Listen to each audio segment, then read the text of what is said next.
चलो अब हेडिंग लिखो। हेडिंग सल्फर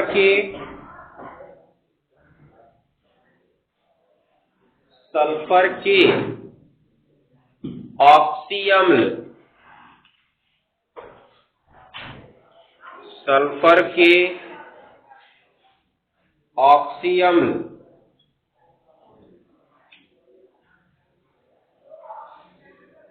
हो गया ना? तो लिखेंगे इसमें, देखो ये जो सल्फर के ऑक्सी अम्ल है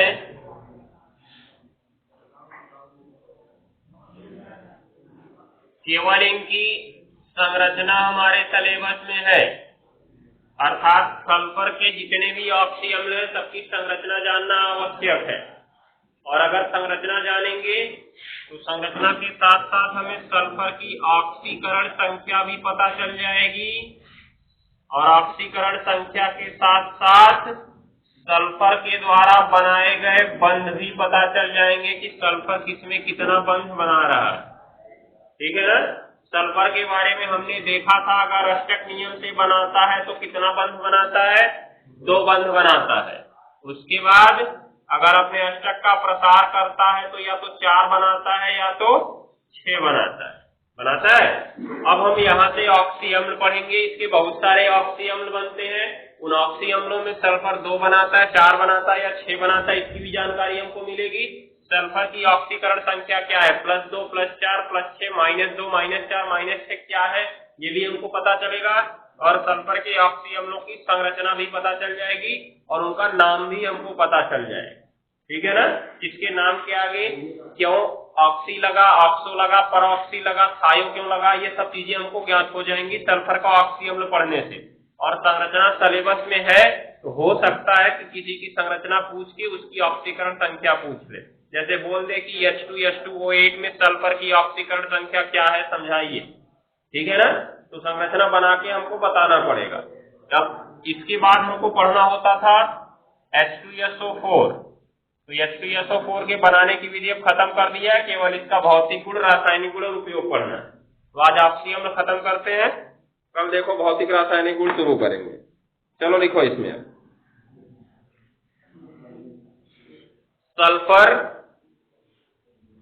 सल्फर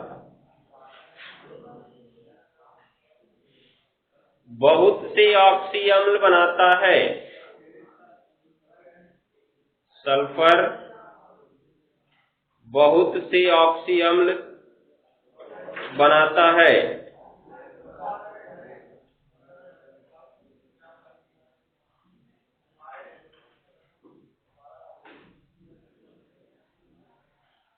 सल्फर बहुत से ऑक्सी अम्ल बनाता है।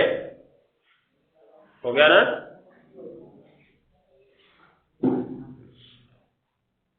आगे लिखो सल्फर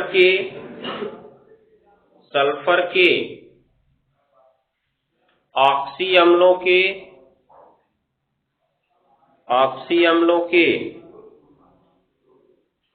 नाम और संरचनाएं। ऑक्सी अम्लों के नाम और संरचनाएं निम्न प्रकार हैं। नाम और संरचनाएं निम्न प्रकार हैं। हो गया ना? तो अब देखो इसके ऑक्सी अम्ल मुख्यतः 2 रूप में मिलते हैं। एक के अंत में अस आएगा और एक के अंत में इक आएगा। तो हमने देख लिया था जो उस दिन H2SO3 और H2SO4 लिखा हमने, H2SO3 का नाम हमने क्या लिखा था? सल्फ्यूरस अम्ल। और H2SO4 का नाम हमने क्या लिखा था? सल्फ्यूरिक अम्ल। इनकी संरचना समझ लो, बाकी समझ जाओगे सल्फर कितना बंध कहां बनाता है। ठीक है? देखो पहले H2SO3 की संरचना समझते हैं। जब भी सहसंयोजी यौगिकों की संरचना बनानी होती है। पहला काम हमारा ये होता है कि उसमें जो सबसे ज्यादा बंध बनाता है उसको खोज लो। तो तीनों में सबसे ज्यादा बंध कौन बनाता है? सल्फर ही बनाएगा, जाहिर सी बात। हाइड्रोजन बेचारा एक ही बनाता है। ऑक्सीजन देखें कभी 2 से ज्यादा बनाता ही नहीं है। सल्फर के बारे में हमने देखा 2 भी बनाता है, 4 भी बनाता है और 6 भी बनाता है, जैसी आवश्यकता होगी। तो सल्फर 3 ऑक्सीजन है, पहले तीनों डबल बॉन्ड के द्वारा जोड़ दिए जाए, क्योंकि ऑक्सीजन कितना बंध बनाता है जी? 3 बंध बनाता, सॉरी 2 बंध बनाता है। अब सारे ऑक्सीजन के 2-2 बंध पूरे और सल्फर के कितने बंध पूरे? 6 बंध पूरे। एक यौगिक बन गया SO3, जानते होगे इसके बारे में, हो गया ना। परंतु यहाँ को SO3 थोड़ी ना बनाना है, हमको क्या बनाना है? H2SO3 बनाना है, ठीक है। तो अब हाइड्रोजन भी अभी जोड़ना है। सल्फर का भी 6 पूरा हो गया, ऑक्सीजन का भी तुमने 2-2 पूरा कर दिया, ठीक है। इस हिसाब से हाइड्रोजन कहीं जुड़ना ही नहीं चाहिए, लेकिन हाइड्रोजन जुड़ता है इसमें। और कहाँ जुड़ेगा? किसी एक बंध को कम करना होगा हमें, और जब एक बंध को हमने कम कर दिया तो एक हाइड्रोजन यहाँ जुड़ गया। सल्फर के कितने बंध हो गए? 5। अभी दूसरे हाइड्रोजन को यहाँ जोड़ दे तो सल्फर का फिर कितना हो जाएगा? 6 हो जाएगा। इस हिसाब से ये संरचना सही होनी चाहिए, ठीक है। लेकिन बात को ध्यान से समझना, H2SO3 का जब आयरन होता है तो हमें मिलता क्या है? ये 2 H+ मिलता है और SO3 पे माइनस मिलता है ना, दिख रहा है। मतलब H2SO3 टूटने के बाद कितना H+ हमको दे रहा है? 2 H+, समझ गए? अरे हाँ, यहाँ पे 2 माइनस रहेगा। तो देखो ये H2SO3 टूटने के बाद हमको कितना H+ दे रहा है? 2 H+ दे रहा है। और एक चीज गांठ बांध लो, ऑक्सी अम्लों में वही हाइड्रोजन बाहर निकलेगा जो ऑक्सीजन से जुड़ा होता है। ऑक्सी अम्लों में वही हाइड्रोजन बाहर निकलेगा जो किससे जुड़ा होता है? ऑक्सीजन से जुड़ा होता है, अन्यथा वो ऑक्सीजन बाहर नहीं निकल सकता है। तो अब तनिक चित्र के हिसाब से बताओ कितना ऑक्सीजन बाहर निकलना चाहिए? केवल एक ऑक्सीजन बाहर निकलना चाहिए, देख रहे हो, क्योंकि यही क्या बोले, केवल एक हाइड्रोजन बाहर निकलना चाहिए, हाइड्रोजन, ठीक है। अगर संरचना के हिसाब से देखो तो केवल एक हाइड्रोजन ऐसा है जो किससे जुड़ा हुआ है? ऑक्सीजन से जुड़ा हुआ है, अर्थात बाहर वही निकलना चाहिए, दूसरा हाइड्रोजन बाहर नहीं निकलना चाहिए, क्योंकि वो ऑक्सीजन से न जुड़ के किससे जुड़ा हुआ है? सल्फर से। लेकिन अगर यहां से हम देखें तो हमको कितने H+ मिल रहे हैं? 2 H+। इसका मतलब या तो हम यहाँ पे गलत लिख रहे हैं या तो यहाँ पे गलत बना रहे हैं। तो क्या ये गलत है? हमने देखा विक्रियाओं में हमको मिला है। कैसे मिला है? जब H2SO3 की क्रिया NaOH से कराते हैं, किससे कराते हैं? NaOH से, तो बनता है Na2SO4 प्लस H2O, सॉरी 4 नहीं 3 प्लस H2O। तो क्या हुआ? निष्कर्ष कुछ निकला? कहने का अर्थ है SO3 के दोनों हाइड्रोजन निकल गए, दोनों सोडियम आ गए। दिखाई दे रहा है, नहीं दिखाई दे रहा है? तो यहां रिएक्शन से पता चल रहा है कि दोनों हाइड्रोजन बाहर निकलते हैं। इसका मतलब संरचना हम गलत बना रहे संरचना हम गलत बना रहे हैं। अर्थात दूसरा हाइड्रोजन भी किससे जोड़ना होगा? हमें ऑक्सीजन से ही जोड़ना होगा। इसके लिए हमको एक बंध और कम करना पड़ेगा, तब इधर हाइड्रोजन को जोड़ सकते हैं। अब दिख गया होगा सल्फर कितना बंध बना रहा है? इसमें 4 बंध बना रहा है। हमने कहा ना सल्फर 2 भी बना सकता है, 4 भी बना सकता है और 6 भी बना सकता है। तो यहाँ पे कितना बंध बना रहा है? 4। अर्थात जितने भी अस अम्ल होंगे, कौन से अम्ल होंगे जी? अस अम्ल, उसमें सल्फर कितना बंध बनाएगा? 4 बंध। तो अब यहाँ से संरचना से तुम बता दोगे कि नाम में अस आएगा कि ई का आएगा। अगर 4 बंध बनाया तो अस आएगा, और अगर 6 बंध बनाया तो क्या आएगा? ई का आएगा। और 2 कभी बनाता ही नहीं है, 2 थायो वाले में एक सल्फर बनाएगा, और वो भी जरूरी नहीं कि थायो वाले में सल्फर 2 बंध बनाए ही, वो 6 भी बना सकता है, 4 भी बना सकता है, ठीक है ना। तो अब देखो होगा क्या, ये तुम्हारी H2SO3 की संरचना हो गई। इसमें सल्फर ने कितना बंध बनाया? 4 बंध बनाया हुआ है। अगर H2SO4 की बात करें तो एक ऑक्सीजन एक्स्ट्रा बच रहा है ना, उसको जोड़ने के लिए सल्फर के डबल बॉन्ड के साथ लगा दो। दिखाई दिया? तो सल्फर का कितना बंध हो गया? 6 बंध हो गया, अर्थात सल्फ्यूरिक अम्ल में सल्फर के 6 बंध हो गए, सल्फ्यूरस अम्ल में सल्फर के कितने बंध हो गए? 4 बंध हो गए। तो जो हम 2 श्रेणियों में पढ़ेंगे, जिस अम्ल के नाम के अंत में अस आएगा उसमें जान लेना सल्फर 4 बंध बनाएगा, और जिस अम्ल के नाम के अंत में इक आएगा उसमें जान लेना सल्फर कितना बंध बनाएगा? 6 बंध बनाएगा। बाकी क्या जोड़ना है तुमको? ऑक्सी अम्ल है तो सल्फर के अलावा ऑक्सीजन और कौन रहेगा? हाइड्रोजन ही रहेगा। तो ऑक्सीजन हाइड्रोजन तो आसानी से व्यवस्थित कर सकते हो, क्योंकि बंध जब तुम्हें पता चल गया तो ऑक्सीजन हाइड्रोजन जोड़ सकते हो नहीं आसानी से, हो जाएगा। तो चलो शुरू करते हैं। अब क्या लिखे? निम्न प्रकार है। पहला नंबर लिखो, पहला नंबर सल्फ्यूरस अम्ल श्रेणी के ऑक्सी अम्ल, हेडिंग है सल्फ्यूरस अम्ल श्रेणी के ऑक्सी अम्ल।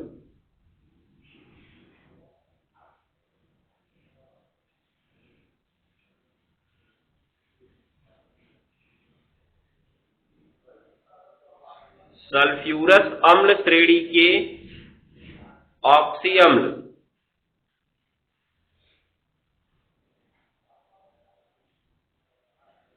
हो गया ना? हो गया। लिखो, इस श्रेणी के ऑक्सी अम्लों में, इस श्रेणी के ऑक्सी अम्लों में, इस श्रेणी के ऑक्सी अम्लों में सल्फर 4 बंध बनाता है,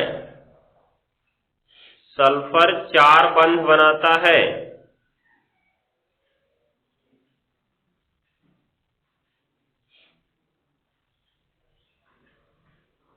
सल्फर 4 बंध बनाता है और उसके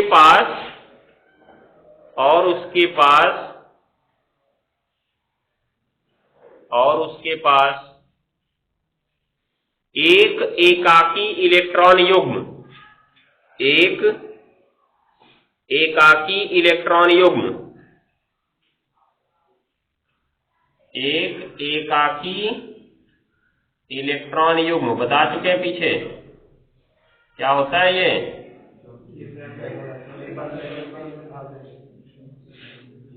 परमाणु के बाहरी कोश का वह इलेक्ट्रॉन जो बंध बनाने में भाग नहीं लेता है, ठीक है ना? और युग्म लगा इसलिए जोड़े के रूप में रहेगा, अर्थात कितने इलेक्ट्रॉन? 2 इलेक्ट्रॉन। चलो बढ़ते हैं आगे। अब लिखो, क्या लिखे? एकाकी इलेक्ट्रॉन युग्म होता है, होता है। हो गया? लिखो ये, या जैसे लिख लो, जैसे, जैसे नंबर 1 सल्फ्यूरस अम्ल, नंबर 1 सल्फ्यूरस अम्ल,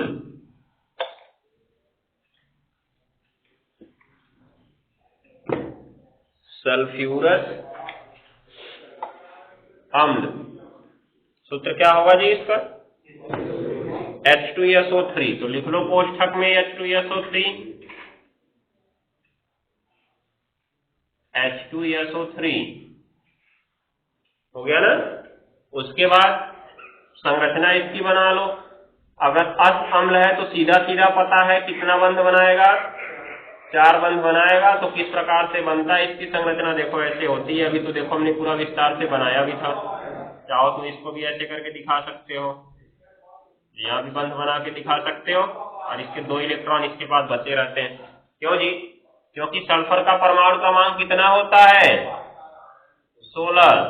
और अगर आप बाउ नियम से लिखो जैसा हमने बताया, 1s2 2s2 2p6 3s2 3p6। हो गया ना?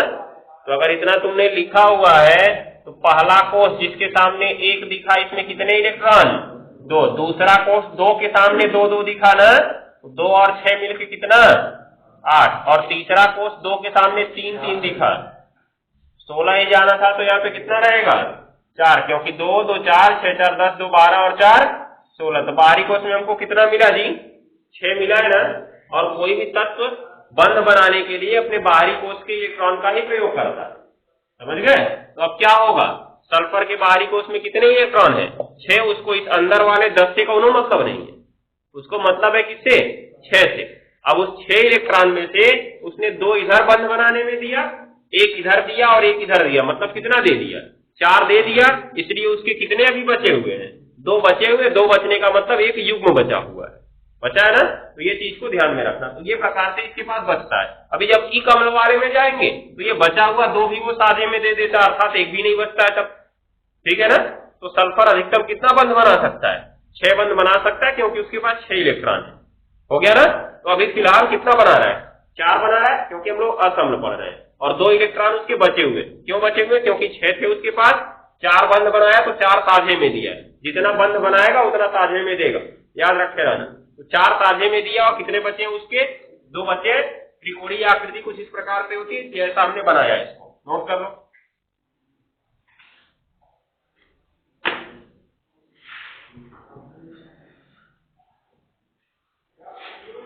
नीचे लिख लो, इसमें सल्फर की ऑक्सीकरण संख्या बराबर, इसमें सल्फर की ऑक्सीकरण संख्या बराबर, सल्फर की ऑक्सीकरण संख्या बराबर +4 हो गया। अब कैसे आया, एक का हम लोग सीख लेते हैं, बाकी का अपने दिमाग से निकाल सकते हो तुम। देखो, चर्चा है किसकी? H2SO3 की। तो जब इसकी ऑक्सीकरण संख्या, जब इसमें किसी की ऑक्सीकरण संख्या निकालना चाहते हो तो बाकी का पता होना चाहिए। मतलब तुम सल्फर का निकालना चाहते हो तो किसका किसका पता होना चाहिए? हाइड्रोजन का और ऑक्सीजन का पता होना चाहिए। ठीक है ना? तो अब कैसे लिखेंगे? हाइड्रोजन कैसे दिख रहा है? 2 दिख रहा है ना, तो 2 गुणे हाइड्रोजन का क्या ऑक्सीकरण संख्या, पूरा नहीं लिख रहे हैं। सल्फर 1 है तो लिख दो सल्फर का ऑक्सीकरण संख्या, और +3 गुणा ऑक्सीजन का ऑक्सीकरण संख्या। क्योंकि यौगिक है तो इसके ऊपर कोई आवेश दिख रहा है?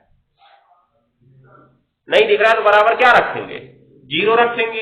अब 2 गुणे हाइड्रोजन का क्या होता है? +1। हाइड्रोजन हमेशा प्लस वाला आयन बनाता है। और उसके बाद सल्फर का कुछ नहीं पता तो क्या मान लो? X मान लो, और +3 गुणा ऑक्सीजन। ऑक्सीजन कितना माइनस बनाता है जी? 2 माइनस बनाता है ना? इसलिए हमेशा इसकी ऑक्सीकरण संख्या कितनी होती है? -2 ही होती है। हमने पढ़ा था ऑक्सीजन की ऑक्सीकरण संख्या 3-4 प्रकार की होती है। एक ऑक्साइड में -2, पर ऑक्साइड में -1, और उसके बाद तुम्हारा तीसरा सुपर ऑक्साइड में -1/2, और OF2 के साथ +2 होता है ना?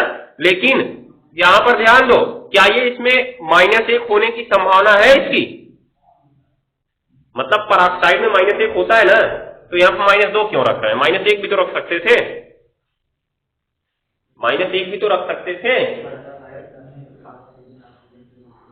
हाँ, परऑक्साइडों में ऑक्सीजन और ऑक्सीजन के बीच सिंगल बॉन्ड बना होता है। इस यौगिक में कहीं बना क्या ऑक्सीजन ऑक्सीजन के बीच सिंगल बॉन्ड?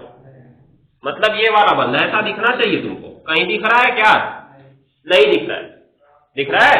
नहीं दिख रहा है। और वैसे भी नहीं भी देखते तुम चित्र को, नाम से ही तुमको पता चल जाएगा कि परऑक्साइड है कि नहीं है, क्योंकि उसके नाम में परऑक्सी लगा रहेगा पहले से। समझ गए?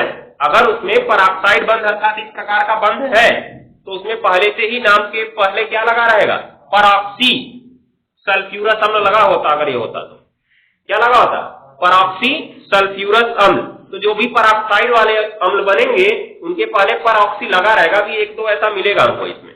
ठीक है ना? तो बस ध्यान से देखते जाओ। अभी कुछ नहीं था इसमें, सिंपल था ये, इसलिए हमने -2 रखा है। बराबर क्या करेंगे? 0। तो इसका देखो +2 हो जाएगा, और प्लस यक्स, और माइनस कितना? 6 बराबर 0। माइनस में से घटा दिए तो कितना बचा? -4 बराबर 0। तो यक्स बराबर +4। देखो +4 इसीलिए आया। ठीक है? अब तुम अपने दिमाग से कर सकते हो। कैसे? H2SO4 की बात की हमने, तो हाइड्रोजन का अपने दिमाग में कर लो। 2 एकम कितना हो गया? +2, और हाइड्रोजन का 3 दूनी -6। -6 में से घट गया तो कितना बचेगा? -4। जो उधर जाएगा तो क्या बन जाएगा? +4। अपने दिमाग से तुम निकाल सकते हो जाएगा। नाम में अगर परऑक्सी लगा वहीं पे फंसोगे, परऑक्सी वाला फिर बता देंगे अभी। ठीक? तो ये वाला इस तरह से कर सकते हो। इस तरह से तुम्हारा पहला अम्ल हो गया। दूसरा लिखो, अब दूसरा नाम लिखो। इसको लिखना चाहो तो कहीं किनारे लिख लेना। H2SO4 में सल्फर की ऑक्सीकरण संख्या, H2SO3 H2SO4 नहीं है। H2SO3 में सल्फर की ऑक्सीकरण संख्या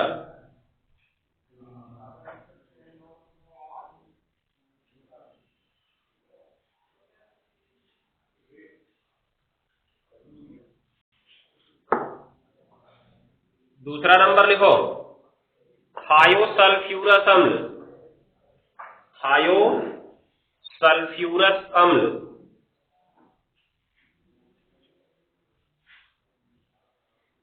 थायोसल्फ्यूरस अम्ल हो गया ना। थायोसल्फ्यूरस अम्ल सूत्र होता है इसका H2S2O2, H2S2O2 हो गया। अब इसके नाम में थायो लग गया है, इसलिए इसमें सल्फर और सल्फर के बीच बंध बनेगा। समझ गए?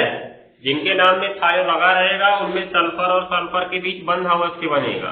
तो सल्फर साधारण रूप से कितना बंध बनाता है? दो बंध बनाता है ना।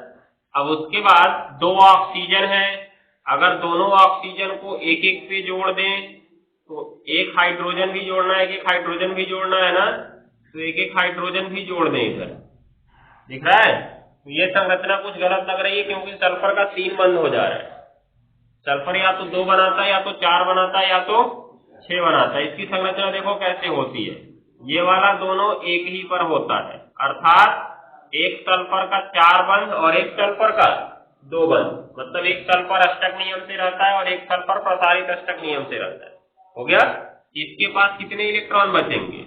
2 बचेंगे। और इसके पास कितने बचेंगे? 4 बचेंगे। हो गया।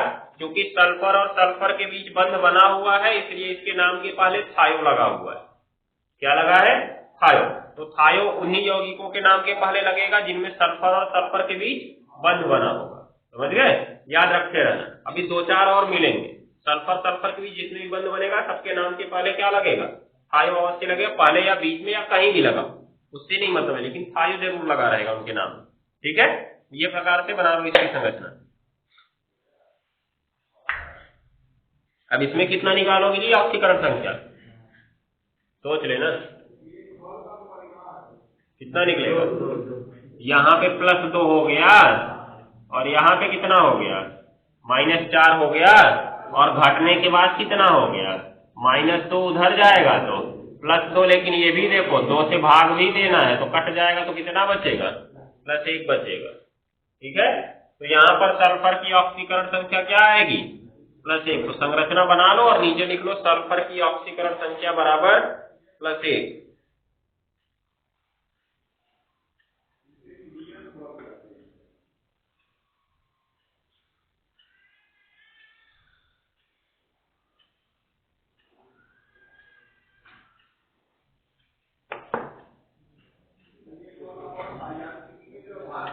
तीसरा नंबर देखो,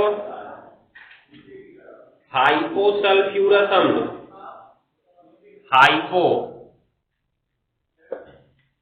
हाइपोसल्फ्यूरस अम्ल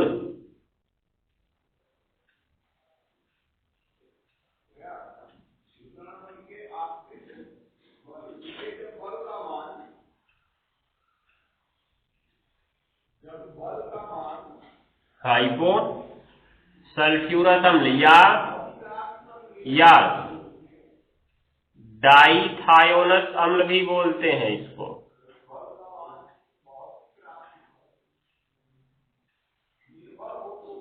डाइथायोनस अम्ल सूत्र होता है H2S2O3, H2S2O4 होता है, 3 नहीं होता है। H2S2O4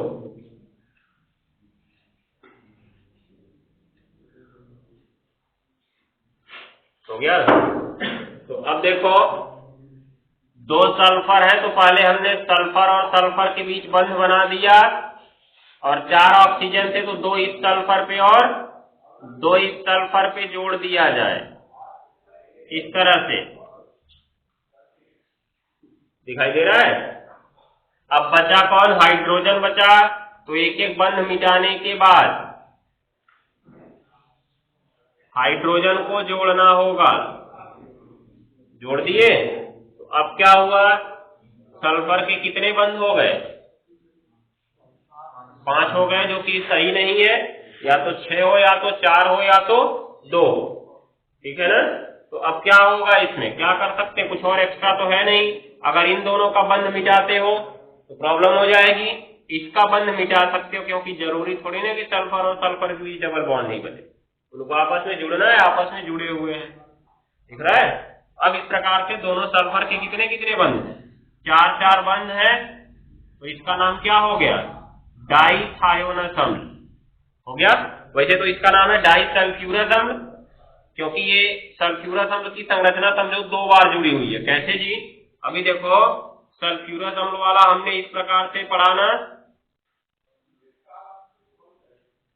ये प्रकार से सल्फ्यूरस अम्ल की संरचना पढ़े ना। अब उसके बाद क्या हुआ? इसका OH निकल गया और दूसरा सल्फ्यूरस अम्ल आया, दिखाई दिया? इसका सल्फ्यूरस अम्ल निकल गया। दिखा? तो क्या बना यहाँ पे? ये वाला हिस्सा बचा ना, देखो ये हिस्सा दिख रहा है, और इधर वाला हिस्सा बचा ये। दिखाई दे रहा है? कहने का मतलब सल्फ्यूरस अम्ल के 2 अणु आपस में जुड़े हैं अपना OH बाहर निकाल कर, इसलिए इसका नाम पड़ा है डाइसल्फ्यूरस अम्ल। हो गया?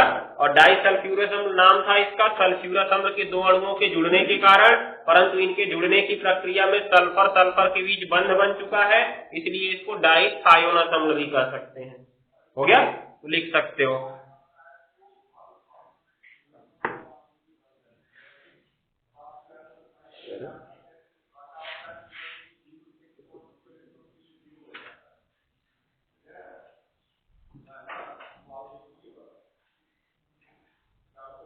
हाइपोसल्फ्यूरस था ना ये, डाइसल्फ्यूरस इसके बाद आएगा।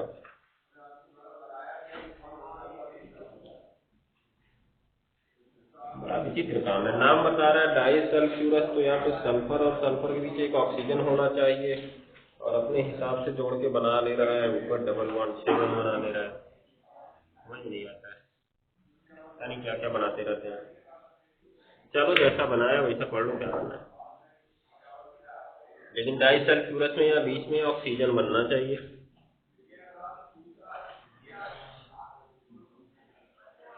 चलो इसका बना लिया ना। अभी इसके बाद लिखो अब डाइसल्फ्यूरस अम्ल, अभी था हाइपो। हाँ, इसमें कितना निकलेगा जी? देखो, ऑक्सीजन का 4 गुना 8, हाइड्रोजन का +2, तो 8 में 2 घटेगा, -6 उधर जाएगा तो +6, 2 से जब 6 में भाग देंगे तो कितना आएगा? +3। तो यहाँ पे सल्फर की ऑक्सीकरण संख्या +3 होगी, +3। यहाँ ध्यान देना, ये जब सल्फ्यूरस अम्ल दोनों जुड़ा हुआ है तो निकलना तो चाहिए था एक का OH और एक का H, ठीक है, लेकिन इसका ऑक्सीजन भी निकल गया, एक ऑक्सीजन कम हो गया, इसलिए नाम में हाइपो लगा हुआ है। क्या लगा हुआ है? हाइपो। अभी इसके बाद वाला जो आ रहा है उसमें सही तरीके से जुड़ता है, एक का OH निकलता है और एक का क्या निकलता है? H निकलता है, और ये ऑक्सीजन बचा रहता है, इसलिए सूत्र होता है इसका 2 हाइड्रोजन है और 2 सल्फर है, और ऑक्सीजन एक एक्स्ट्रा बचा हुआ है, तो क्या होता है इसका सूत्र? H2S2O5। इसका नाम होता है डाइसल्फ्यूरस अम्ल, डाइसल्फ्यूरस अम्ल। अब एक दुविधा है यहाँ पे। अभी देखो, जो तुम्हारी बुक की संरचना बना रहा है, किताब की संरचना इस तरह से बनाया है। देखो, सल्फर, सिंगल बॉन्ड सल्फर, इधर OH, यहाँ OH, और उसके बाद यहाँ पे डबल बॉन्ड से O जोड़ दिया, यहाँ पे डबल बॉन्ड से A जोड़ दिया, यहाँ पे डबल बॉन्ड से O जोड़ दिया। कहने का मतलब इसमें एक सल्फर को वो 6 बंध बनवा दे रहा है और एक सल्फर 4 बंध पे रह रहा है। ठीक है, अब इस संरचना के हिसाब से देखें तो यहाँ सल्फर सल्फर के बीच बंध बना हुआ है, बना है, नाम में थायो आना चाहिए, लेकिन इसके नाम में कहीं थायो आता ही नहीं है। अगर इस नाम के हिसाब से हम बनाएं, किसके हिसाब से, डाइसल्फ्यूरस अम्ल के हिसाब से, तो इसकी संरचना क्या बननी चाहिए। अभी देखो डाइसल्फ्यूरस अम्ल के हिसाब से अगर जोड़ के बनाते हो तो हमने कहा डाइसल्फ्यूरस अम्ल मतलब दो सल्फ्यूरस अम्ल, ठीक है ना। तो दो सल्फ्यूरस अम्ल जुड़ेंगे, देखो एक ये हो गया और एक ये हो गया, और जब दो अम्ल जुड़ते हैं आपस में तो एक अणु जल उनका बाहर निकलता है। अब एक अणु जल निकलने का मतलब एक से OH निकलेगा और एक से क्या निकलेगा, H, तभी तो H2O पूरा होगा। अब देखो इसका OH निकला तो इस सल्फर का एक बंध कम हुआ, और इसका H निकला तो किसका एक बंध कम हुआ, ऑक्सीजन का एक बंध कम हुआ है, ना कि सल्फर का। तो अगर हम अपने नाम के हिसाब से संरचना बनाते हैं तो इसकी संरचना कुछ इस प्रकार से बननी चाहिए, देखो ये टाइप से बननी चाहिए ना, दिखाई दे रहा है। और ऐसा ही होना भी चाहिए, क्योंकि अभी आगे जब हम डाइसल्फ्यूरिक अम्ल पढ़ेंगे तो डाइसल्फ्यूरिक अम्ल का इसी प्रकार से बना हुआ है, लेकिन इसमें बना रहा है इस तरह से, तो क्या किया जाए, नाम में थायो भी नहीं आया कि सल्फर सल्फर के बीच बंद होना अनिवार्य है, नाम है इसका केवल पाइरोसल्फ्यूरस अम्ल या डाइसल्फ्यूरस अम्ल, मतलब सल्फ्यूरस अम्ल के दो अणु आपस में जुड़े हैं, और जब भी अम्ल के दो अणु आपस में जुड़ते हैं तो उनका एक अणु जल बाहर निकल जाता है, बाकी बचे हुए बंध आपस में जुड़ जाते हैं, एक्स्ट्रा कोई चीज नहीं होती। इसके वाले में था, देखो इसके में थायो क्यों लग गया था, क्योंकि इसका नाम था हाइपो, और हाइपो में क्या होता है, ऑक्सीजन एक ठो कम हो जाता है। तो अब हुआ क्या, वास्तव में तो एक ऑक्सीजन यहाँ पे OH और H मिलने के बाद बचना चाहिए था ना, वही ऑक्सीजन हट जाता है, तो इसके नाम में क्या आ जाता है, हाइपो। तो यहाँ पे फिक्स था कि सल्फर सल्फर के बीच बंध बनना है, इसलिए उसके नाम में थायो आया हुआ है। लेकिन यहाँ पे ऐसा कुछ नहीं है, यहाँ पे ऑक्सीजन निकला नहीं है, ऑक्सीजन है उसका, केवल यहाँ पे OH और H निकले, H2O बना। तो अगर हमारे नाम के हिसाब से देखें तो संरचना ये सही है, बुक के हिसाब से देखें तो ये संरचना सही है, तो कौन सा बनाया जाए। अगर ये वाली संरचना देखो तो नाम में थायो आना चाहिए,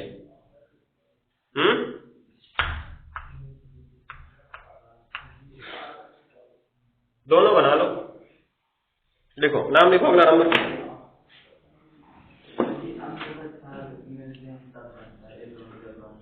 नहीं अम्ल अम्ल जब मिलते हैं तो अम्ल का एनहाइड्राइड बनता है, समझ गए। अभी तुमने पिछले साल अगर पढ़े थे वो सल्फ्यूरिक अम्ल बनाने की विधि, तो उसमें हमने पढ़ा था ओलियम H2S2O7 पढ़े थे, H2S2O7 ये बना कैसे था, दो H2SO4 आपस में जुड़े हैं और उसके बाद क्या हुआ, एक H2O इनका बाहर निकल गया, और जब एक H2O निकाल दिए तो बचा कितना, देखो 4 हाइड्रोजन था, 2 ठो बाहर निकल गया तो 2 ही हाइड्रोजन बचा रहेगा ना, और उसके बाद सल्फर सल्फर 2 ठो है वो तो बाहर निकला नहीं, और 4 कितने ऑक्सीजन 8, परंतु एक ऑक्सीजन बाहर निकल गया तो कितना बचता है O7, देख रहे हो। जब भी दो अम्ल आपस में जुड़ते हैं तो एक अणु जल बाहर निकल जाता है और आपस में वो जुड़ जाते हैं, तो बनना यही चाहिए इस हिसाब से। अभी देखो डाइसल्फ्यूरिक अम्ल की संरचना इसके बाद कैसे बनाया है, डाइसल्फ्यूरिक अम्ल की संरचना बुक के हिसाब से कैसे बनी हुई है, देखो सल्फर ऑक्सीजन सल्फर, उसके बाद इधर OH, यहाँ डबल बॉन्ड O, इधर OH, इधर डबल बॉन्ड O और इधर डबल बॉन्ड O, ऐसे बनी हुई, दिखाई दे रहा है। ये डाइसल्फ्यूरिक अम्ल की संरचना है। तो डाइसल्फ्यूरस अम्ल भी तो कुछ ऐसा ही होना चाहिए, एक्स्ट्रा क्या मिट रहा है, बस केवल यही तो हट रहा है उसमें, दिखाई दे रहा है। डाइसल्फ्यूरिक था तो सल्फर के 6 बंध थे, डाइसल्फ्यूरस है तो सल्फर के कितने बंध होंगे, 4 होंगे ना, दिखाई दे रहा है। तो ये हिसाब से तो हमारी यही सही संरचना है, इसमें तो देख रहा है सल्फर के 6 बंध बने हुए, दिखाई दे रहा है। तो क्या किया जाए,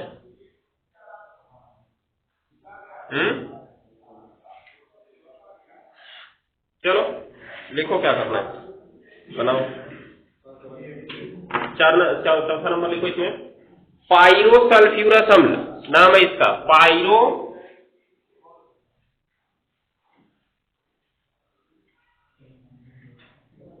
सल्फ्यूरस अम्ल। अब बनाने वाले हम लोग से ज्यादा ज्ञाता है तो बस उन्हीं का बनाया जाए। पाइरोसल्फ्यूरस अम्ल नहीं कहेंगे, अपने मन से ऑक्सीजन का बीच में जोड़ दिए, लेकिन अगर संरचना के हिसाब से सही देखा जाए तो नीचे वाला ही सही है, क्योंकि अगर तुम सल्फ्यूरिक अम्ल की संरचना इस तरह से बना रहे हो तो सल्फ्यूरस अम्ल की क्यों नहीं बना रहे हो? केवल हट रहा है, क्या हट रहा है? केवल ऊपर का ऑक्सीजन हट रहा है, तो इस ऑक्सीजन से कौन सा मतलब निकला?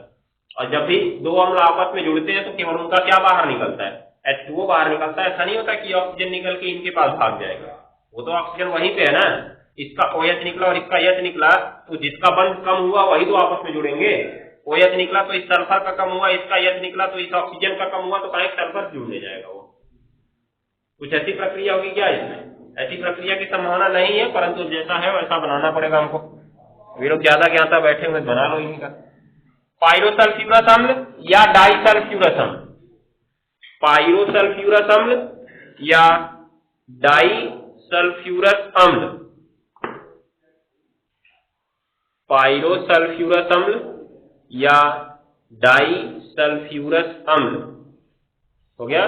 सूत्र होता है H2S2O5। इसे 6 होना चाहिए था, 3 3 6 होगा ना, डाइसल्फ्यूरस है तो एक H2O बाहर निकलना था, इसलिए O निकल गया एक तो। देखो होना क्या था, इसको नाम है डाइसल्फ्यूरस अम्ल ना, तो 2 सल्फ्यूरस अम्ल जोड़ना पड़ेगा हमको। कितना? 2। और जब 2 जुड़ेगा तो एक तो क्या बाहर निकलेगा? H2O बाहर निकलेगा, तो 4 H2 में से एक तो निकल गया है, मतलब 4 हाइड्रोजन में 2 हाइड्रोजन निकल गए, तो कितने बचे हुए? 2। सल्फर दोनों बचा हुआ है, होना चाहिए था 6 ऑक्सीजन, लेकिन एक ऑक्सीजन बाहर निकला है, तो क्या बचा है? 5। तो इस हिसाब से दोनों जुड़े हैं, तो संरचना यही वाली बननी चाहिए। नहीं, यही छापो, किताब की संरचना है। ज्ञान इन लोग को ज्यादा है, हम लोग को कम ज्ञान है ना। कहां तक लिखे? नाम लिख लिया? हाँ, तो संरचना बना लो ये ऊपर वाली।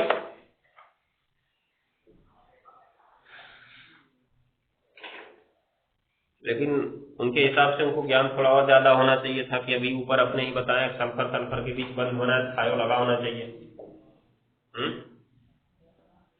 इसके नाम में भी तो थायो लगना चाहिए था कहीं ना कहीं। वही तो हम भी सोच रहे हैं, लेकिन गलत छापने का मतलब बकायदे पूरा डबल बॉन्ड बना देंगे।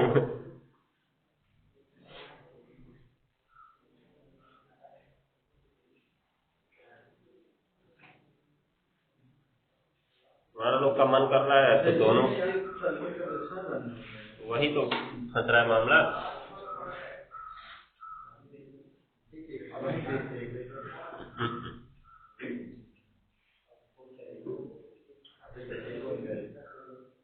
एक काम करो, अथवा करके नीचे वाला भी बना लो।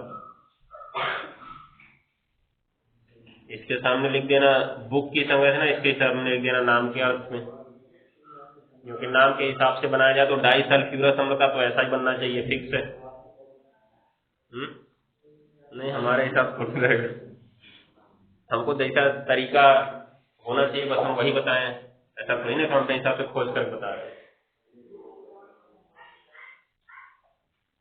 लेकिन हाँ, जिस हिसाब से नियमानुसार होना चाहिए, नियम के अनुसार तो यही होनी चाहिए।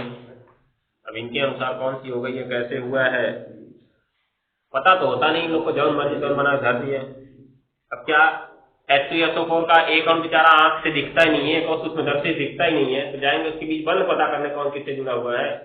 अपने मन की मर्जी, जिससे चाहे वैसे बना दिए, वो सिर्फ छापते रहो बस।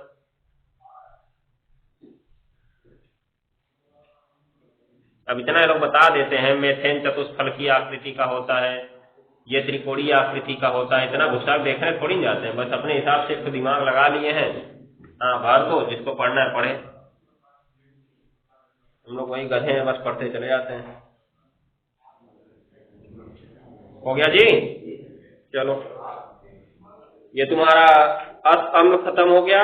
अब लिख लो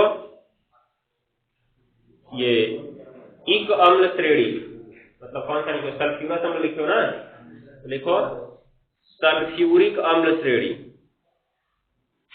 सल्फ्यूरिक अम्ल श्रेणी, सल्फ्यूरिक अम्ल श्रेणी। हो गया ना? तो अब ये इक अम्ल श्रेणी आएगा, लिखो। इस प्रकार के अम्लों में सल्फर 6 बंध बनाता है। इस प्रकार के अम्लों में सल्फर 6 बंध बनाता है। इस प्रकार के अम्लों में उधर उधर है उस साइड ना उस साइड में उधर हो गया। क्या लिखे?